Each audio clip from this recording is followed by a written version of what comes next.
ৰাজ্যৰ প্ৰথম পৰ্যায়ৰ নিৰ্বাচনত বিজেপি পাছ নে ফেল কোন কোন বিধানসভা সমষ্টিত বিজেপি শিখৰত থাকিব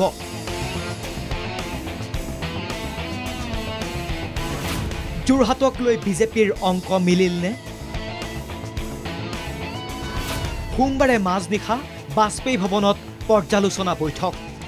ৰাজ্যৰ 5 সমষ্টিৰ নিৰ্বাচন অন্ত পৰাৰ লগে লগে দ্বিতীয় আৰু তৃতীয় পৰ্যায়ৰ নিৰ্বাচনৰ বাবে প্ৰচাৰ অভিযান তুংগত তুলিছে শাসক বিৰোধীয়ে ইয়াৰ সমান্তৰালকৈ বিজেপি সাজু হৈছে পৰ্যালোচনাৰ বাবেও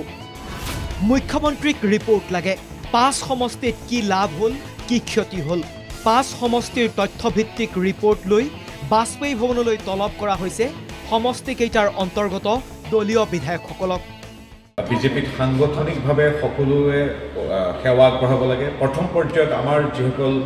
অসন্মানীয় সাংগঠনিকভাৱে উৎপত্তি থকা আমাৰ সন্মানীয় বিধায়কসকল তাৰ বহুকেইগৰাকী প্ৰভাৰী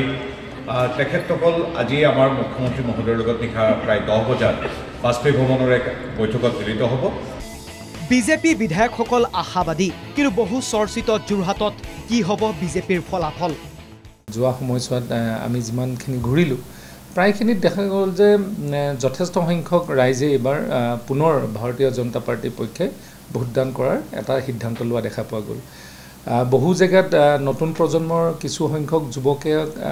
কনফ্ৰণ্ট কৰাও দেখা গৈছিলে বা সেই সময়ত কোৱা দেখা গৈছিলে কিন্তু তথাপিও সৰহ সংখ্যক যিসকলে যোৱা সময়ছোৱাত উন্নয়নৰ দুটা ছবি দেখিছে ভাৰতীয় জনতা পাৰ্টি আগৰ ছবিখন ভাৰতীয় জনতা পাৰ্টি চৰকাৰ পিছৰ ছবিখন সেইসকলে আজি এবাৰ ভাৰতীয় জনতা পাৰ্টিৰ পক্ষে ভোটদান কৰিছে আৰু নিশ্চিতভাৱে